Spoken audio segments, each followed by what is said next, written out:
भाजपा के राष्ट्रीय उपाध्यक्ष डॉक्टर रमन सिंह ने कहा कि केंद्र के नए कृषि कानूनों से किसानों के जीवन में क्रांतिकारी बदलाव लाने की तैयारी।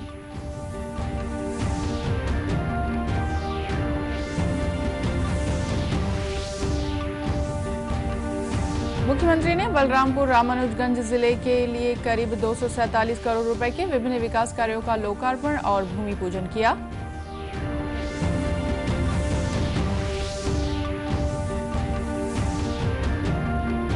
सुकमा जिले में माओवादियों द्वारा किए गए आईईडी विस्फोट में कोबरा बटालियन के एक डिप्टी कमांडेंट शहीद हुए। मुख्यमंत्री ने जताया शोक।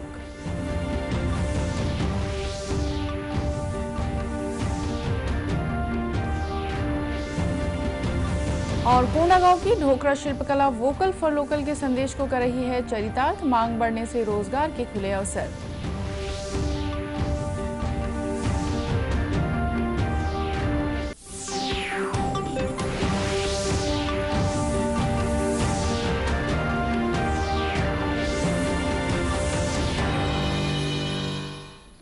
नमस्कार, आप देख रहे हैं दूरदर्शन समाचार। मैं हूं रेहाना। अब समाचार विस्तार से। भाजपा के राष्ट्रीय उपाध्यक्ष और राज्य के पूर्व मुख्यमंत्री डॉक्टर रमन सिंह ने कहा है कि नए कृषि कानून के माध्यम से केंद्र सरकार ने किसानों के जीवन में क्रांतिकारी बदलाव लाने की तैयारी की है। राजधानी रायपुर में दूरदर्शन समाचार के साथ विशेष बातचीत में डॉक्टर सिंह ने विपक्ष पर नए कृषि कानूनों को लेकर मंडी के बारे में भ्रम फैलाने का आरोप लगाया। उन्होंने स्पष्ट किया कि इसमें मंडी की सीमाएं खोल दी गई हैं ताकि किसान बेहतर कीमत पर अपनी फसल देश में कहीं भी बेच सकें।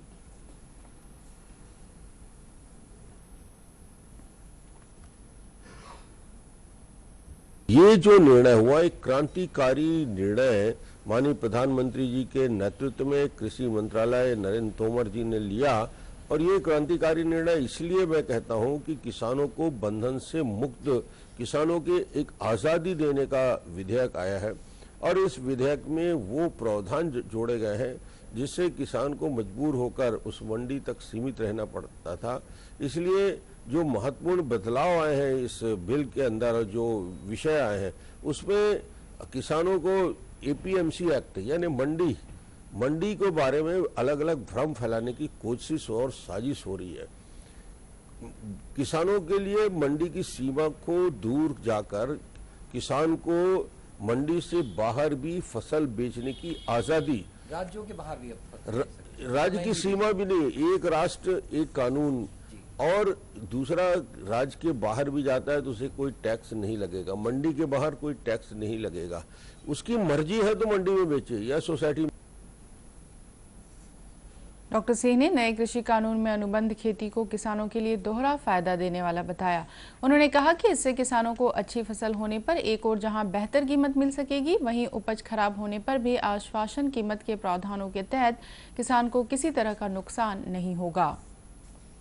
इसी तरह भाजपा की राष्ट्रीय महासचिव सरोज पांडे ने भी कहा है कि कृषि सुधार के क्षेत्र में इस कानून के तहत पहली बार ऐसा होगा कि किसानों को 3 दिनों के भीतर उनकी उपज की कीमत मिल जाएगी। दुर्ग में दूरदर्शन समाचार से बात करते हुए उन्होंने कहा कि इन कानूनों के प्रावधानों से उपज खरीदी संबंधी विवादों का निपटारा भी तय समय के भीतर हो सकेगा। उसमें ये सरकार ने बिल में पहली बार ये शुरुआत हुई है कि आपको 3 दिन में भुगतान हो जाएगा। आप कहीं पर भी अपना उत्पाद बेचें, कहीं पर भी आप अपने अगर सामान को बेचते हैं तो 3 दिन में भुगतान होगा। अगर आप सामान को बेचते समय कहीं कोई विवाद हो जाता है और उस विवाद की स्थिति में आपके यहाँ पर 30 दिन में उसका निपटारा होना चाहिए। अगर 30 से आगे बढ़ता है तो जो भी व्यक्ति उत्तरदायी है वो उसको सजा का प्रावधान है। बिल को बहुत सक्षमता के साथ सरकार ने गहन अध्ययन के साथ लाया है। एक अन्य सवाल के जवाब में सुश्री पांडे ने कहा कि इन कृषि कानूनों को लेकर किसानों की आशंका बातचीत के जरिए सुलझाई जा सकती है। मुख्यमंत्री भूपेश बघेल ने बलरामपुर रामानुजगंज जिले के मुख्यालय बलरामपुर में आयोजित एक कार्यक्रम में करीब 247 करोड़ रुपए के विभिन्न विकास कार्यों का लोकार्पण और भूमि पूजन किया। इन कार्यों में सड़क, पुल, पुलिया निर्माण, सिंचाई, शासकीय भवन, पेयजल और बिजली सुविधा विस्तार के कार्य शामिल है। इस मौके पर मुख्यमंत्री ने बलरामपुर में उद्यानिकी महाविद्यालय खोलने के साथ ही चांदो, रघुनाथ नगर, डौरा और कोचली को तहसील तथा बारियों को उप तहसील बनाने की घोषणा की। कार्यक्रम को संबोधित करते हुए मुख्यमंत्री ने कहा कि राज्य सरकार गांव, गरीब और किसानों के साथ ही समाज के सभी वर्गों को ध्यान में रखकर योजनाएं बना रही है। मुख्यमंत्री ने कहा कि आगामी 1 वर्ष के भीतर राज्य के सभी विकासखंडों में अंग्रेजी माध्यम के स्कूल खोले जाएंगे। श्री बघेल ने उम्मीद जताई कि इससे निम्न आय वर्ग के बच्चों को निजी स्कूल की तर्ज पर बेहतर शिक्षा मिल सकेगी। मुख्यमंत्री ने कार्यक्रम स्थल पर लगाए गए शहरी और ग्रामीण आजीविका मिशन, कृषि, उद्यानिकी और स्वास्थ्य सहित अन्य सभी विभागों के स्टॉल का अवलोकन किया। कार्यक्रम में मुख्यमंत्री के साथ स्वास्थ्य मंत्री टी.एस. सिंहदेव, स्कूल शिक्षा मंत्री डॉक्टर प्रेमसाय सिंह नेटाम, खाद्य मंत्री अमरजीत भगत और उच्च शिक्षा मंत्री उमेश पटेल सहित कई अन्य जनप्रतिनिधि उपस्थित थे। कृषि मंत्री रविंद्र चौबे ने कहा है कि समर्थन मूल्य पर धान खरीदी और गोधन न्याय योजना जैसे अहम फैसलों के माध्यम से राज्य सरकार लगातार किसानों के हित में कार्य कर रही है। यह बात श्री चौबे ने बेमेतरा जिले के थान खमरिया क्षेत्र के दौरे के दौरान कही। इस मौके पर उन्होंने नवागांव कला और पद्मी में नवीन सेवा सहकारी समिति धान खरीदी केंद्र का लोकार्पण किया। साथ ही कृषि मंत्री किसान सम्मेलन में भी शामिल हुए। बाद में पत्रकारों से बातचीत करते हुए श्री चौबे ने कहा कि राज्य सरकार महत्वाकांक्षी योजनाओं के माध्यम से किसानों के हित में काम कर रही है।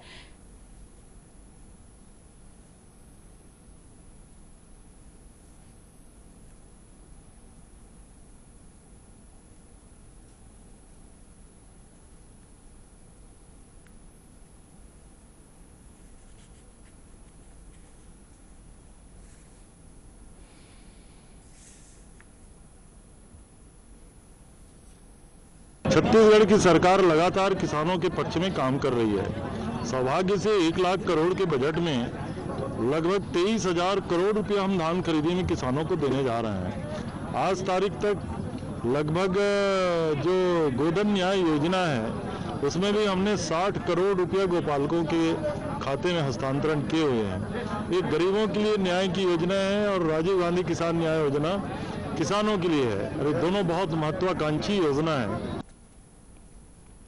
एक अन्य सवाल के जवाब में कृषि मंत्री ने कहा कि पर्याप्त बारदानों की व्यवस्था कर हर हाल में किसानों की उपज खरीदी जाएगी।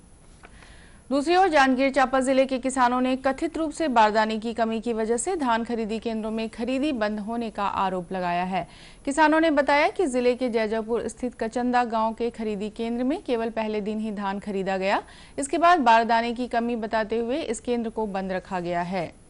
इसके विरोध में किसान सड़कों पर उतर आए हैं। स्थानीय किसान चक्का जाम और भूख हड़ताल कर धान खरीदी का कार्य शुरू करने की मांग कर रहे हैं। स्थानीय विधायक केशव चंद्रा ने राज्य सरकार पर वादा खिलाफी करने का आरोप लगाया।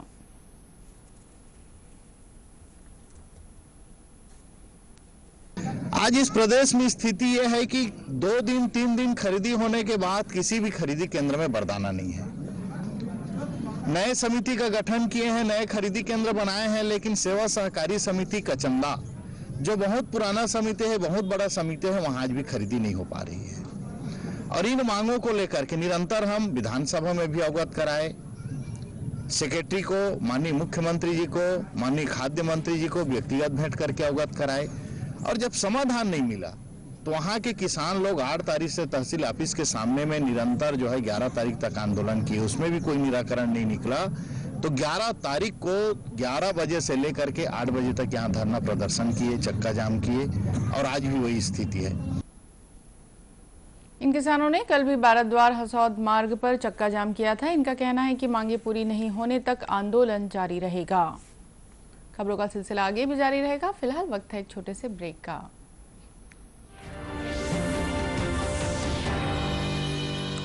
Come on boys, let's go practice. अरे रुक यार, मेरे बैंक अकाउंट में गलत एंट्री का प्रॉब्लम हो गया। अरे तो बैंक को कंप्लेन करना। बैंक को लिखे 1 महीना हो गया है, बट वो गुगली पे गुगली डाले जा रहा है। तो आरबीआई के बैंकिंग लोकपाल को इन्फॉर्म करो। मैं समझाता हूँ। जैसे क्रिकेट में थर्ड अंपायर, वैसे ही आरबीआई का बैंकिंग ओम्बड्समैन। आरबीआई कहता है अगर बैंक आपकी कंप्लेंट को 1 महीने में नहीं सुलझाता तो आरबीआई के बैंकिंग ओम्बड्समैन में कंप्लेंट करो। यह आरबीआई का आसान तरीका है आपकी कंप्लेंट सुलझाने का, और वो भी फ्री। समझे? आरबीआई कहता है जानकार बनिए, सतर्क रहिए।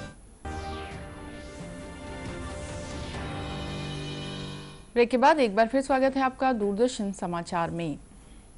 सुकमा जिले में माओवादियों द्वारा किए गए आईईडी विस्फोट में सीआरपीएफ की कोबरा बटालियन के डिप्टी कमांडेंट विकास कुमार शहीद हो गए हैं। कोबरा 208वीं बटालियन के जवान कल किस्टाराम इलाके में गश्त पर निकले हुए थे। इसी दौरान माओवादियों ने जवानों को निशाना बनाते हुए आईईडी विस्फोट किया, जिसकी चपेट में आने से डिप्टी कमांडर श्री कुमार गंभीर रूप से घायल हो गए थे, जहां से उन्हें तत्काल कैंप में लाया गया और फिर हेलीकॉप्टर के जरिए रायपुर भेजा गया था। इलाज के दौरान बीती रात विकास कुमार का निधन हो गया। माना स्थित 4थी बटालियन में आज शहीद जवान को अंतिम सलामी दी गई। इस मौके पर रायपुर जिले के प्रभारी मंत्री रविंद्र चौबे और राज्य के पुलिस महानिदेशक डीएम अवस्थी के साथ पुलिस और सीआरपीएफ के अन्य वरिष्ठ अधिकारी मौजूद थे। इसके बाद शहीद जवान के पार्थिव शरीर को उनके गृहग्राम के लिए रवाना कर दिया गया। विकास कुमार मूल रूप से उत्तर प्रदेश के मुजफ्फरपुर के रहने वाले थे। मुख्यमंत्री भूपेश बघेल ने कोबरा बटालियन के डिप्टी कमांडेंट की शहादत पर गहरा दुख व्यक्त किया है। अपने शोक संदेश में उन्होंने कहा है कि जवान की शहादत व्यर्थ नहीं जाएगी और माओवादियों के खिलाफ सुरक्षा बलों के ऑपरेशन में और तेजी लाई जाएगी। श्री बघेल ने शहीद जवान के परिजनों के प्रति संवेदना जताई। राम वन गमन पथ पर्यटन रथ यात्रा और मोटरसाइकिल रैली का शुभारंभ आज से प्रदेश के उत्तरी और दक्षिणी क्षेत्रों में एक साथ शुरू हुआ। राज्य सरकार के कार्यकाल का 2 वर्ष पूरा होने के उपलक्ष्य में इन कार्यक्रमों का आयोजन किया जा रहा है। 4 दिवसीय इस यात्रा के दौरान 1574 किलोमीटर की दूरी तय की जाएगी। दोनों क्षेत्रों की यात्राओं का समापन 17 दिसंबर को रायपुर के चंदखुरी स्थित माता कौशल्या के मंदिर में होगा। कोरिया जिले के सीतामढ़ी हरचैका से विधायक गुलाब कमरों ने आज इस यात्रा को हरी झंडी दिखाकर रवाना किया। यह यात्रा घाघरा, छतौड़ा, गांगीरानी, सोनहत और देवगढ़ होती हुई गुजरेगी। जिला कलेक्टर सत्यनारायण राठौर ने बताया कि राम वन गमन पथ में शामिल जिले की 164 किलोमीटर के क्षेत्र को विकसित करने का प्रस्ताव राज्य सरकार को भेजा गया है। यहाँ राम वन गमन पथ को विकसित करने के लिए पूरा 164 किलोमीटर का एरिया है। इसमें हम लोगों ने प्रस्ताव भेजा है शासन को, जिसमें कई कैफेटेरिया, शॉपिंग मॉल, सुलभ कॉम्प्लेक्स और स्टाफ डैम आदि रास्ते में जो भी जरूरत पड़ेगी, कुछ कॉटेज वगैरह बनाने का, तो पूरा इस एरिया को विकसित करने का 6 करोड़ 62 लाख का प्रस्ताव भेजा गया है। और जैसे ही ये स्वीकृत होता है शासन से, हम इसमें विकास कार्य तत्काल प्रारंभ करते हैं। इस यात्रा की अहमियत यह है कि राम वन गमन पथ में शामिल हर जिले में यात्रा की कमान एक जिले से दूसरे जिले के लोगों को सौंप दी जाएगी। साथ ही हर जिले की मिट्टी लाकर चंदखुरी स्थित मंदिर में पौधारोपण किया जाएगा। ढोकरा आर्ट ने कोंडागांव जिले को विश्व के नक्शे में नई पहचान दी है। समय के साथ इस शिल्प में भी कई तरह के बदलाव हुए हैं, लेकिन इन सब के बीच इस कला की मांग दिनों दिन बढ़ती ही जा रही है। यह शिल्प कला वोकल फॉर लोकल के संदेश को चरितार्थ कर रही है। कोंडागांव जिले के शिल्पी स्वर्गीय डॉक्टर जयदेव बघेल ने इस कला को एक नई पहचान दी। एक तरह से वे इस कला के जनक माने जाते हैं। यही वजह है कि मानद डॉक्टर की उपाधि से सम्मानित डॉक्टर बघेल को अनेक राष्ट्रीय पुरस्कार भी मिले हैं। उनकी कलाकृतियां राष्ट्रपति भवन में भी शोभा बढ़ा रही हैं। उन्हीं के पुत्र राजेंद्र बघेल ने बताया कि इस शिल्प से जिले के करीब 2000 शिल्पकारों को रोजगार मिल रहा है। उन्होंने कहा कि शबरी एम्पोरियम और अन्य संस्थाएं इस शिल्प को बाजार देने में महत्वपूर्ण भूमिका निभा रही हैं। श्री बघेल ने सरकार से शिल्पकारों की मदद के लिए कच्चा माल में सब्सिडी देने के साथ ही सुलभ बाजार उपलब्ध कराने की मांग की।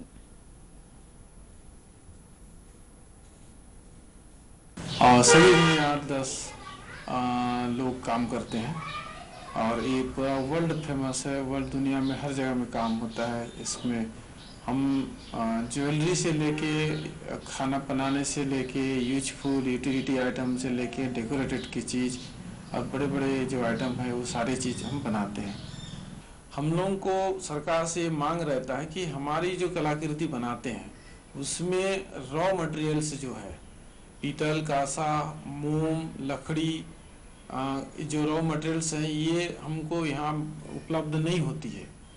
तो हम सरकार से मांगना चाहते हैं कि हमें भी न्यूनतम रेट में या उचित दाम में हमें मिले।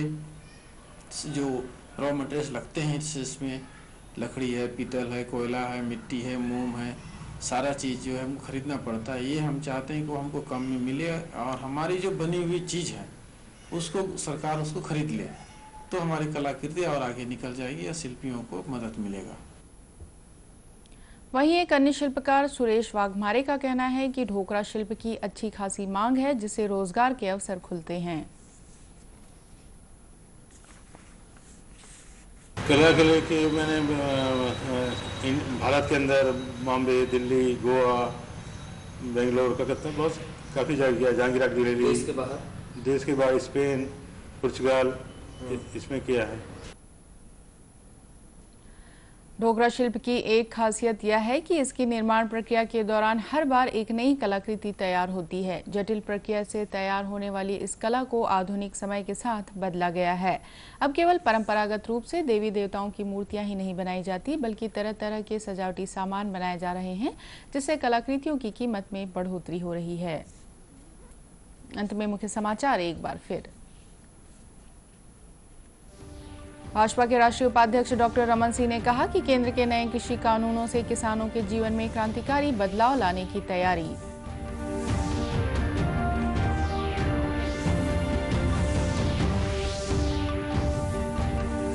मुख्यमंत्री ने बलरामपुर रामानुजगंज जिले के लिए करीब 247 करोड़ रुपए के विभिन्न विकास कार्यों का लोकार्पण और भूमि पूजन किया।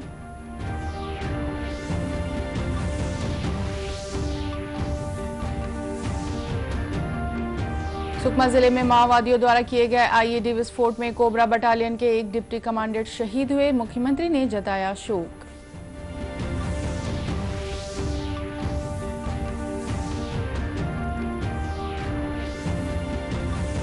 और कोंडागांव की ढोकरा शिल्पकला वोकल फॉर लोकल के संदेश को कर रही है चरितार्थ। मांग बढ़ने से रोजगार के खुले अवसर। कोरोना से बचाव के लिए मास्क, सैनिटाइजर के साथ ही सोशल डिस्टेंसिंग का भी पालन करें। कोरोना को हराना है, मास्क जरूर लगाना है। इसी के साथ ये समाचार बुलेटिन समाप्त हुआ। नमस्कार।